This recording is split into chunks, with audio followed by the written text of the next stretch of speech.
July 12th, 2025, Saturday of the 14th week in Ordinary Time. A reading from the Holy Gospel according to Matthew. Jesus said to his apostles, "No disciple is above his teacher, no slave above his master. It is enough for the disciple that he become like his teacher, for the slave that he become like his master. If they've called the master of the house Beelzebul, how much more those of his household? Therefore do not be afraid of them. Nothing is concealed that will not be revealed, nor secret that will not be known. What I say to you in the darkness, speak in the light. What you hear whispered, proclaim on the housetops. And do not be afraid of those who kill the body, but cannot kill the soul. Rather be afraid of the one who can destroy both soul and body in Gehenna. Are not 2 sparrows sold for a small coin? Yet not one of them falls to the ground without your Father's knowledge. Even all the hairs of your head are counted. So do not be afraid. You are worth more than many sparrows. Everyone who acknowledges me before others, I will acknowledge before my heavenly Father. But whoever denies me before others, I will deny before my heavenly Father." The Gospel of the Lord. A reading from the book of Genesis. Jacob gave his sons this charge: "Since I am about to be taken to my people, bury me with my fathers in the cave that lies in the field of Ephron the Hittite, the cave in the field of Machpelah, facing on Mamre in the land of Canaan, the field that Abraham bought from Ephron the Hittite for a burial ground.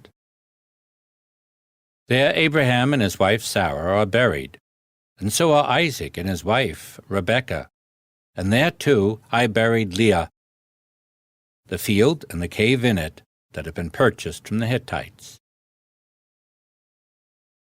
Now that their father was dead, Joseph's brothers became fearful and thought, "Suppose Joseph has been nursing a grudge against us and now plans to pay us back in full for all the wrong we did him."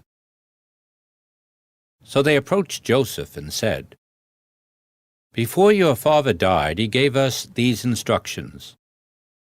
You shall say to Joseph, 'Jacob begs you to forgive the criminal wrongdoing of your brothers who treated you so cruelly.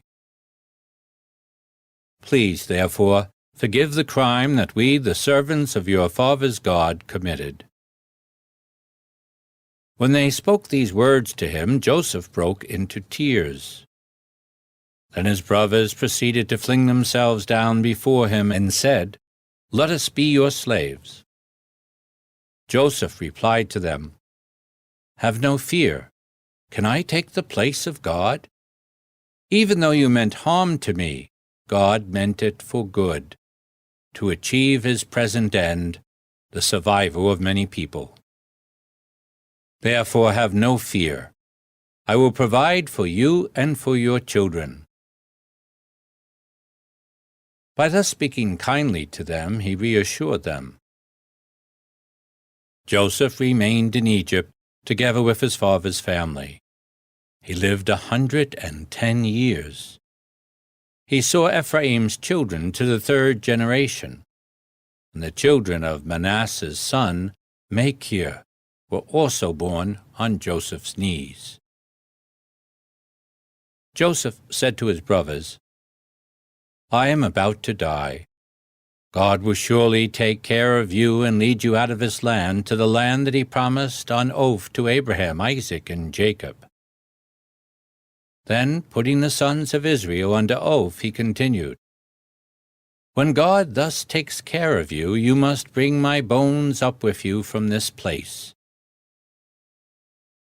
Joseph died at the age of 110. The word of the Lord. The responsorial psalm. The response is, "Be glad, you lowly ones. May your hearts be glad." Give thanks to the Lord. Invoke his name. Make known among the nations his deeds. Sing to him. Sing his praise. Proclaim all his wondrous deeds. Be glad, you lowly ones. May your hearts be glad. Glory in his holy name. Rejoice, O hearts that seek the Lord. Look to the Lord in his strength. Seek to serve him constantly. Be glad, you lowly ones. May your hearts be glad. You descendants of Abraham, his servants, son of Jacob, his chosen ones. He, the Lord, is our God. Throughout the earth, his judgments prevail. Be glad, you lowly ones. May your hearts be glad.